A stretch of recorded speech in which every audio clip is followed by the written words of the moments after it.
A time comes on Earth when people find themselves in a massive 140-story bunker. But who built it and why they are forced to hide, no one knows. All information has been destroyed. One day, however, a man goes outside and discovers the shocking truth. More questions than answers.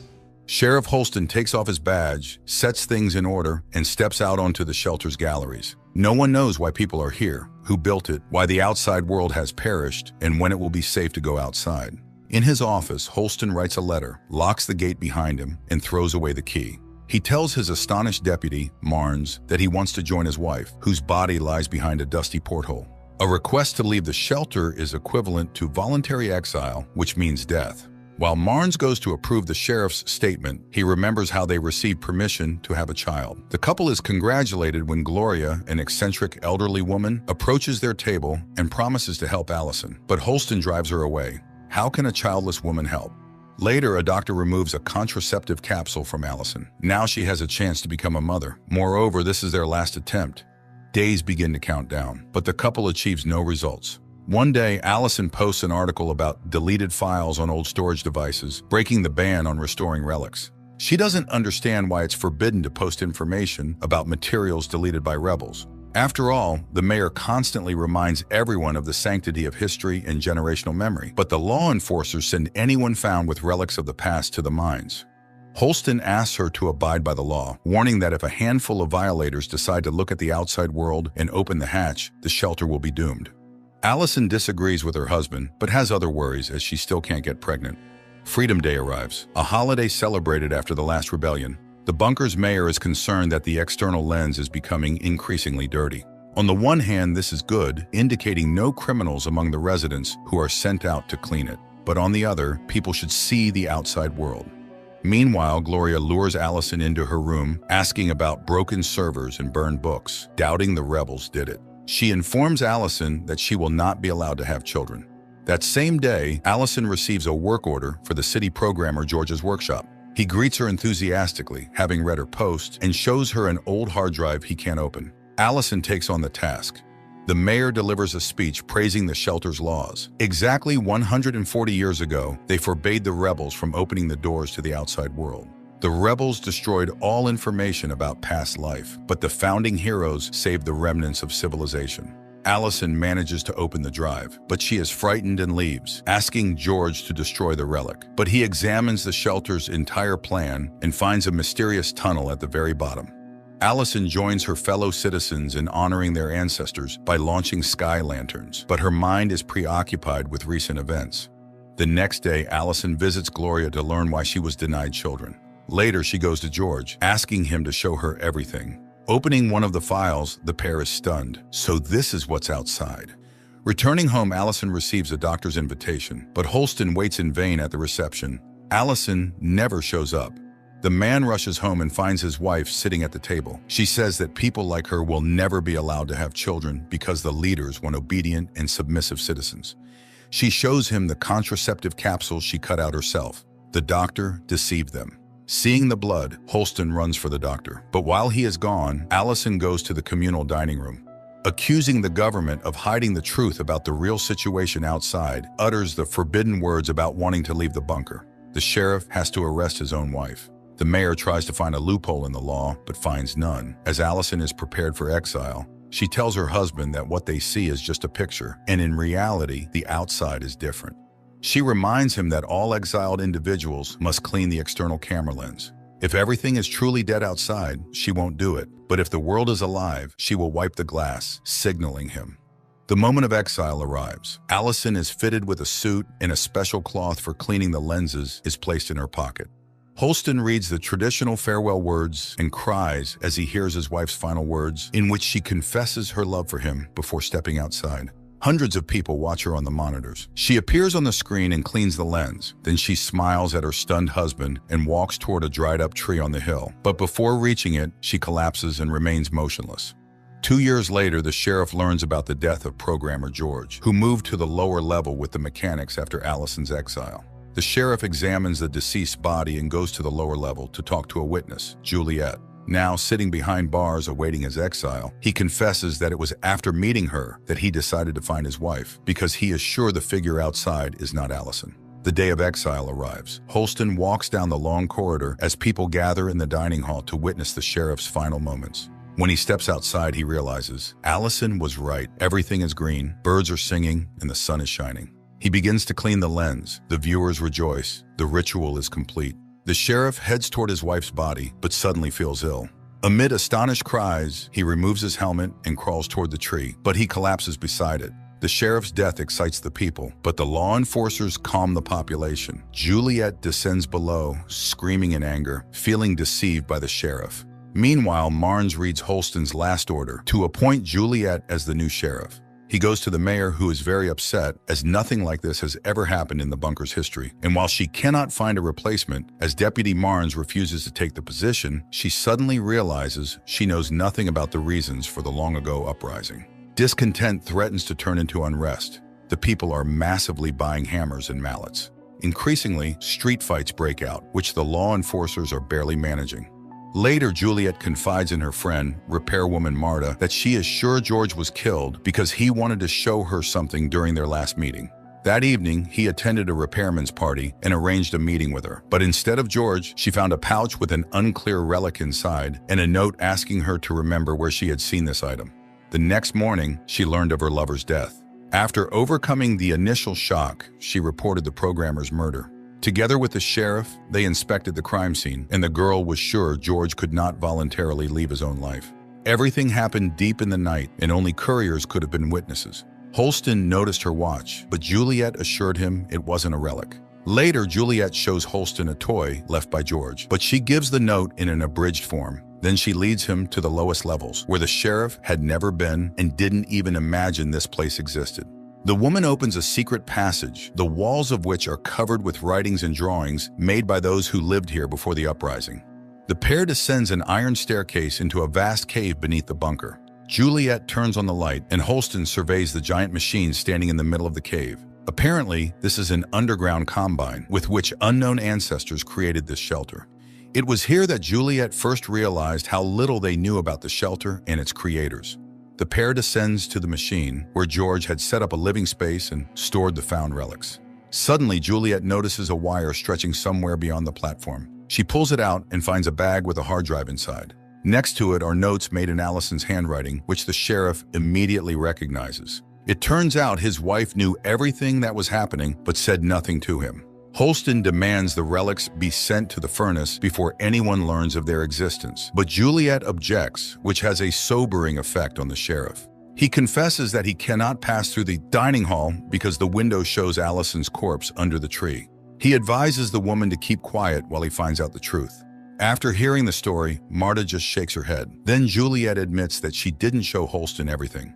The note had a continuation. George wrote that he had found what he was looking for, but it is 1,000 times more dangerous than anything before.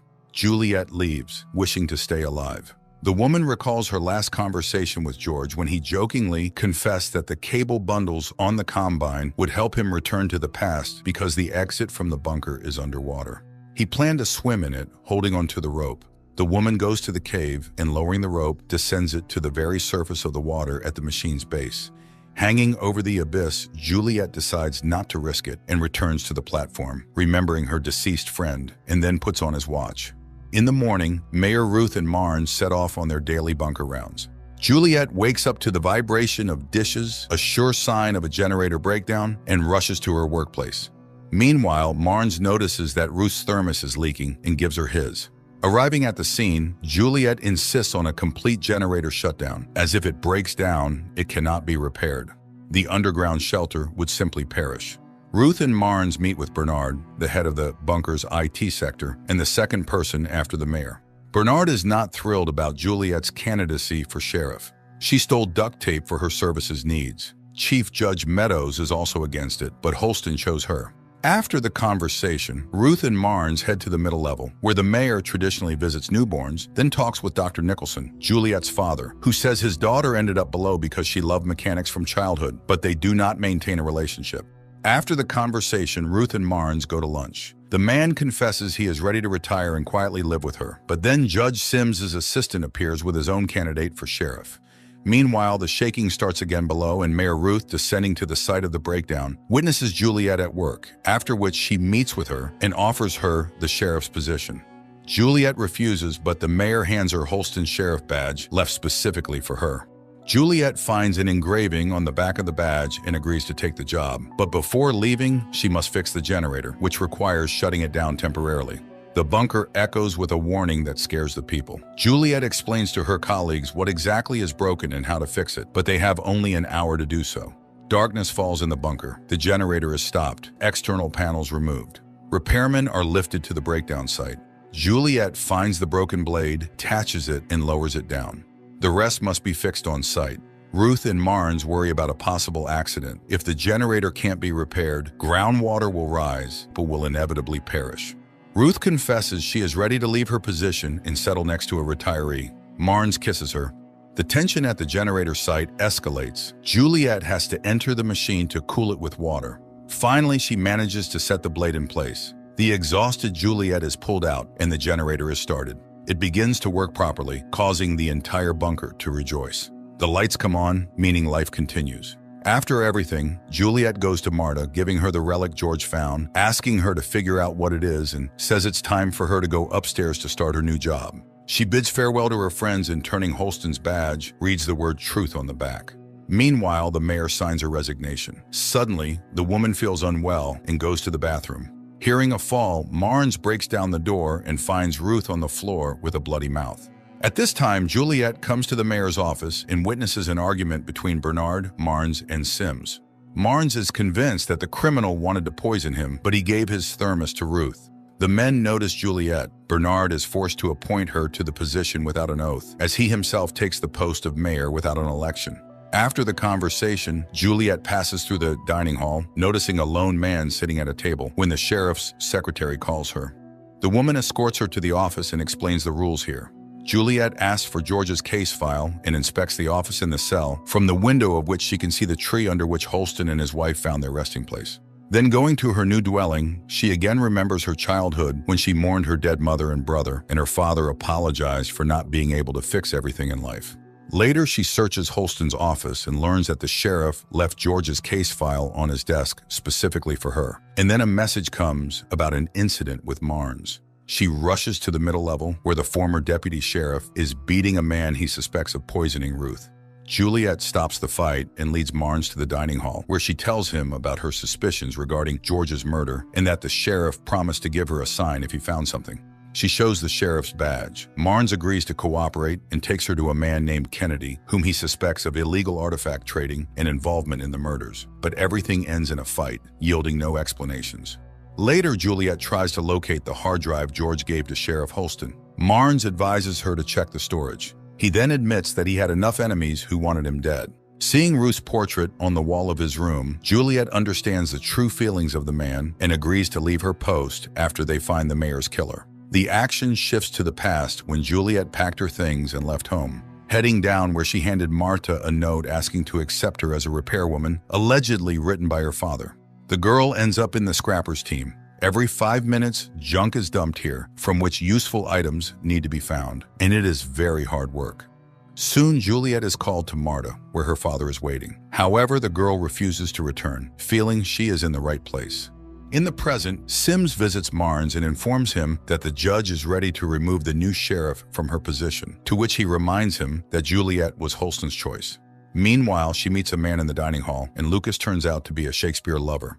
Marnes, seeing Sims out, remembers Ruth, and then hears the clothesline conversation between Juliet and Marta, where the sheriff admits that she found herself an assistant. Marta reports that she has something interesting to look at. Juliet promises to visit her and heads home, where she notices a strange knocking in the fan. Marnes also goes to his place, where someone attacks him in the dark. The men fight, but the attacker takes Marnes's gun. Juliet, opening the vent grate, finds a package with the real case file of George inside. The woman reads the dossier when she is called to the house of the deceased Marnes, where Sims and the new deputy sheriff Paul already examining his body. Juliet joins them and finds a piece of paper with a list of suspects in the dead man's pocket. Later, she proposes burying the couple together. According to the charter, this is not allowed, but on the other hand, the romantic aspect will distract attention from the murders. Then a race to the summit in memory of the mayor will be announced. Ruth and Marnes are buried in one grave. Bernard gives a speech, after which Juliet, with her characteristic bluntness, speaks about her attitude toward her appointment, but she will be faithful to her duty to the end. In the concluding part, everyone bites into an apple, throwing the core into the grave, wishing that a new tree would grow from the remains, giving life. Returning to her office after the funeral, Juliet finds a lawman from the lower level, Hank, who is worried about her, as are all those below. He reminds her that he is always ready to help, but her personal secretary is in no hurry to accept the new boss, understanding that Juliet agreed to the position only to find out the truth about George's death. Nevertheless, the woman is ready to help if the new sheriff finds the real killer of Marnes, as the judge will pin the crime on whoever comes along. Then Juliet will be ousted, and their person will be put in her place. So the secretary advises, attracting Paul to her side, who knows all the laws. Otherwise, the woman might make a mistake, causing the lawyers not to accept the evidence. Juliet agrees, but going to the level lets Paul go for lunch and heads to Kennedy. He is not home, and Juliet breaks the door lock, searches the apartment, and finds a box with poison and a drawing of Ruth that used to hang on Marnes's wall. Meanwhile, Paul goes to Sims, who introduces him to his candidate for his assistance, Doug. In the meantime, Juliet finds Kennedy and takes him to a safe place, then meets with Paul, who confesses that Sims suspects a man named Ralph. To everyone's surprise, Juliet requests a warrant for Kennedy's arrest. Later, she explains her move to the secretary. Paul got Ralph's name from the lawman, but when Kennedy is searched, they will find the drawing and poison, making the sheriff look incompetent, and they will remove her, putting Paul in her place. She returns to Kennedy's home, where she meets Doug, and accusing him of planting evidence, tries to arrest him, but he runs and Juliet follows. The situation is complicated by the beginning of the race to the summit. In the hustle, Doug throws the woman over the stone railing, but she manages to grab them and hangs over the abyss. Doug tries to pry her hands off. She pulls out a knife, but drops it, and when it seems she will inevitably fall, a girl from the crowd notices what is happening. Doug flees, and passers-by pull Juliet up. Doug goes to Sims. Learning of his failure, Sims asks to see the note prepared for Kennedy, where he writes about wanting to take his own life and throws the man down. Later, Juliet tells the judge everything, and the note found in Doug's pocket confirms that he drew the line himself.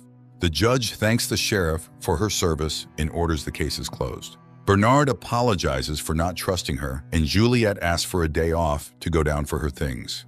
At night, she again sees Lucas, who draws her attention to the celestial lights, which also move in specific orbits. Juliet asks Marta about these lights, but she has no idea what they are. The woman is concerned about Juliet's safety and talks about the artifact Juliet left her, but she cannot study it in detail because her magnifying glass is too weak, and stronger ones are forbidden by the charter.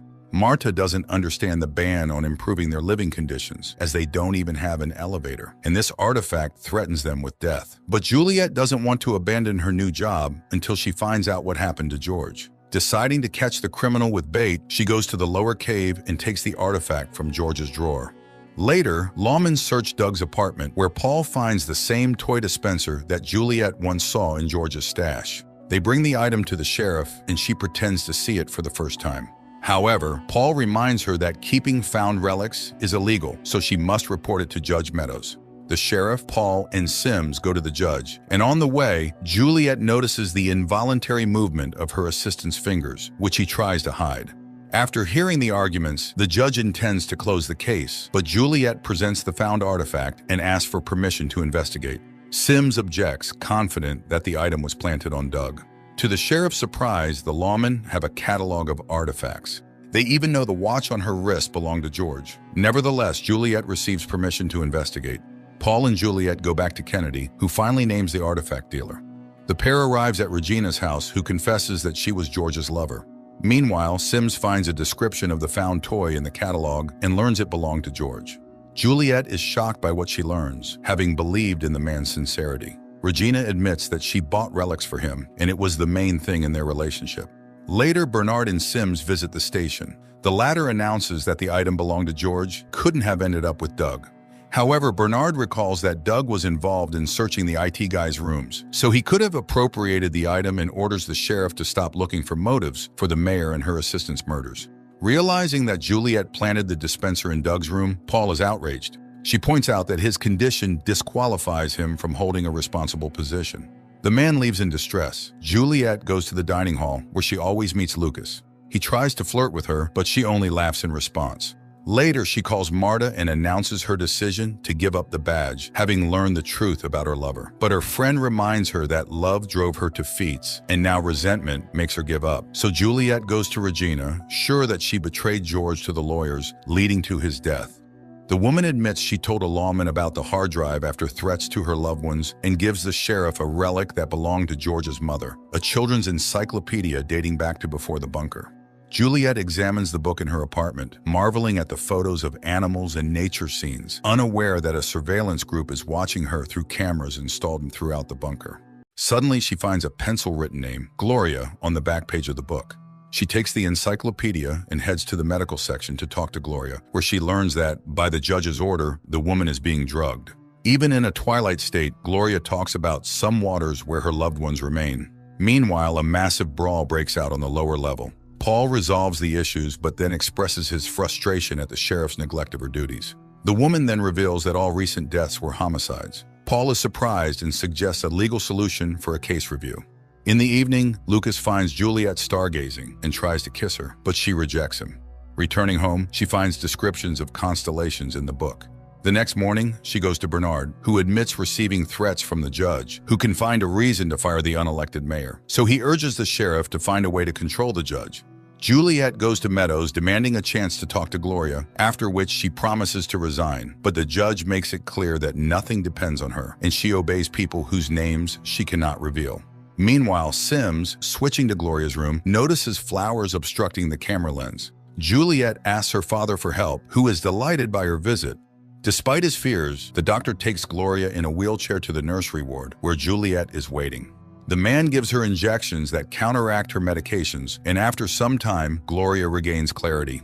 Seeing the book, she tells Juliet that George's mother, like her, was part of the Keepers, a secret group dedicated to collecting and preserving artifacts of the past. The bunker authorities weeded them out, preventing them from having offspring. She also knew Juliet's mother. The Keepers helped her build some kind of magnifier before her husband betrayed her to the bunker. Juliet accuses her father and takes Gloria to a ward, allowing her to admire the book one last time. Gloria notes the absence of flowers which Sheriff Holston brought and placed in front of the mirror. Piecing the facts together, Juliet realizes where the cameras are. She covers the mirror and, knowing Holston checked the ventilation, finds George's hard drive. After Juliet leaves, Sims bursts into Gloria's room and forces her to admit that the sheriff found Holston's stash. He sends his people to search for the sheriff. At the same time, she tries to open the hard drive using her father's computer. This fails, and Juliet recalls how her mother built a microscope through which she discovered a heart defect in a rabbit, identical to the condition of Juliet's brother, and realizes that the experience from such an operation could save lives. Receiving a call, she heads to her office, which Sims's people are turning upside down. Paul tries to remind them of the legality of the search, but they do not listen. Juliet remembers a similar search many years ago when lawmen ransacked their home. At that time, the girl's mother accused her father of betrayal and voluntarily handed over the device. Despite her father's vows of innocence, the girl refused to speak to him. In the present, Juliet is forced to present her belongings for inspection. Later, Sims scolds his assistant. They trashed the sheriff's office and found not a single artifact. Juliet and Paul enter, announcing the arrest of the head of security for violating the law. Sims tries to intimidate Paul, but he stands firm in supporting his superior. After Sims is taken away, Juliet searches his office and finds a folder with her mother's case, from which she learns the truth. She goes to her father and apologizes for her suspicions, realizing that the lawmen are simply watching everyone through cameras. Then a nurse announces the arrival of technicians. Juliet understands that the lawmen want to install cameras in this office and asks to delay them because she hid George's hard drive here. Taking it, she plans to head down, but all the stairs are cordoned off. Meanwhile, Paul goes home, and while trying to help his wife, drops the dishes. His hand failed at the most inopportune moment. At the same time, Lucas receives a note from Juliet and hurries to the meeting. She tells him about the hard drive and asks him to hack it, but Lucas is frightened.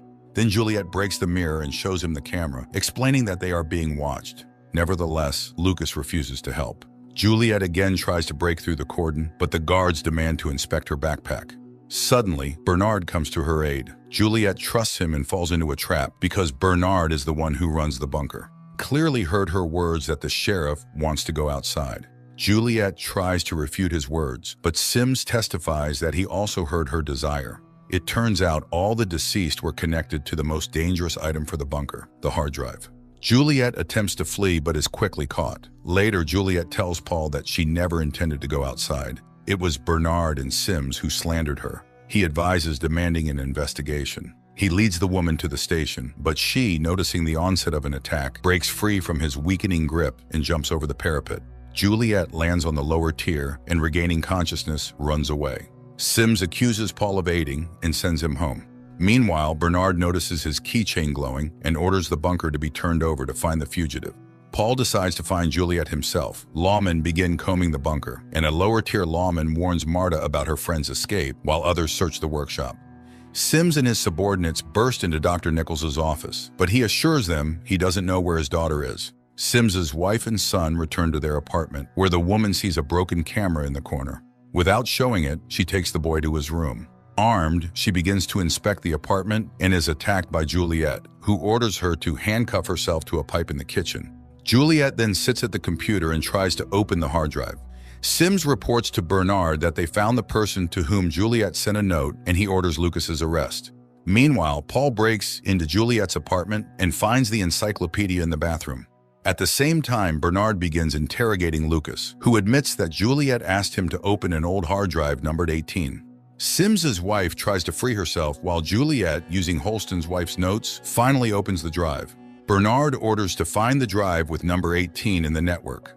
Paul, with trembling hands, flips through the pages, staring at the pictures of an unknown world. Bernard is informed of the living quarters where the drive is connected, and Sims, realizing it's happening in his apartment, rushes there. Juliet opens one of the files and sees a message from George. He learned to do this with an old camera and wants to tell her the truth. His story is interrupted by Sims' freed wife, warning that by connecting the drive to their computer, the sheriff has revealed her location. She needs to flee. A raider group rushes to Sims's quarters when the screens in the monitoring room start to go dark. He bursts into the apartment only to find Juliet already gone. Juliet finds a young but daring IT guy and asks him to open the hard drive in a way that cannot be tracked. The guy gets to work. Paul burns the encyclopedia in his stove, having torn out several pages beforehand. The IT guy opens the file, and Juliet listens to George's confession of true love and that he found the door below. Bernard is informed of the location where the drive is open. Raiders rush there while Sims's wife admits to her husband that she let the sheriff go, reminding him of their common goal, which is not far from being achieved. Juliet opens another file showing blooming trees and a flock of birds flying outside the bunker. People marvel at the outside world, and the sheriff suggests showing this footage to the entire bunker. But to do this, they need to connect to the main system, which is possible by connecting to the amplifier on the lower level. But lawmen are everywhere. Sims goes to Paul, who explains the search of the sheriff's apartment by his desire to understand why she volunteered for the cleaning. Sims hints that he has long noticed his hand issues. The trio reaches the amplifier and connects the drive, which is immediately reported to Bernard. The observer's screens show a beautiful view of the nature surrounding the bunker, and people freeze, staring at the monitors. But Bernard orders them to close their eyes and lower their heads. He then inputs some code into the system, and it shuts down. He orders everyone to forget what they saw when news arrives of the capture of two of Juliet's companions. She has escaped again, and Bernard realizes that the sheriff is moving through the trash chute. Juliet indeed descends down the trash chute, and Sims orders her to be pushed to the bottom. But one of the women raiders warns her and advises diving into the first hatch she sees. Seeing a metal box coming at her, Juliet jumps down, and trash collectors manage to pull her out before she is crushed. They bring her to Marta and treat her wounds. But Juliet's former boss reports the arrival of the lawman and admits he informed on her. The surrounding people are shocked, but the sheriff approves of his actions. The raiders would have found her anyway and would have destroyed everything. Soon, Bernard and Sims arrive. Bernard accuses her of irresponsibility and smashes the hard drive. He is ready to spare her friends if she agrees to go for cleaning and show what happened to George. The woman agrees to the deal. She is led in shackles to the upper tiers, while Marta leaves her section for the first time in 25 years to go to the supply department head. Meanwhile, Bernard and Sims bring Juliet to the observation room, ordering to play the recording of George's last hours. She sees that the man jumped down himself to prevent the lawmen from reaching his comrades and helpers. Later, the woman is prepared for cleaning. Her father comes to the cell, but she cannot tell the truth as the camera is being watched. Lucas is sentenced to 10 years of work in the mines for aiding the rebel, and her colleagues from the lower tier send her a box of delicious things, where Juliet finds a note from Marta saying that the supply people are great. Paul is appointed sheriff. On the day of cleaning, Bernard finally answers Juliet's questions. Her troubles began when she delved into George's case, which threatened the existence of the entire shelter, as the truth could explode people's minds. However, Juliet does not understand why it's forbidden to tell that it's safe outside and that George found a huge steel door at the bottom. Hearing about the door, Bernard ends the conversation and announces the start of the ceremony. The woman says she will not clean the lens, but he reminds her that everyone claims that, and then they all clean.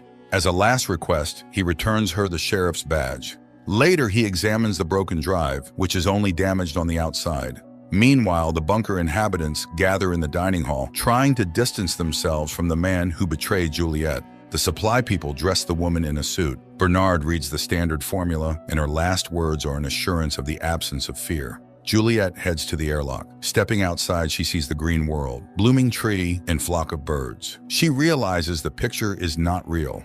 The woman turns to the lens, pulls out the cloth, but drops it. She then heads to the bodies of the Holstons, but she encounters an invisible barrier where the sheriff fell and realizes that everything around is a hologram.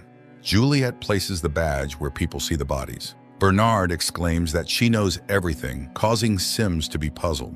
Juliet climbs the hill where no one has gone before, realizing that the supply people made a special suit for her. Bernard rushes to a secret console, and Juliet sees a devastated Earth instead of a green blooming valley. But looking at her bunker, she leaves beyond the visibility of its inhabitants. The camera moves and zooms out, showing that the bunker's crater is surrounded by dozens of similar craters, identical to Juliet's bunker. This concludes the first season.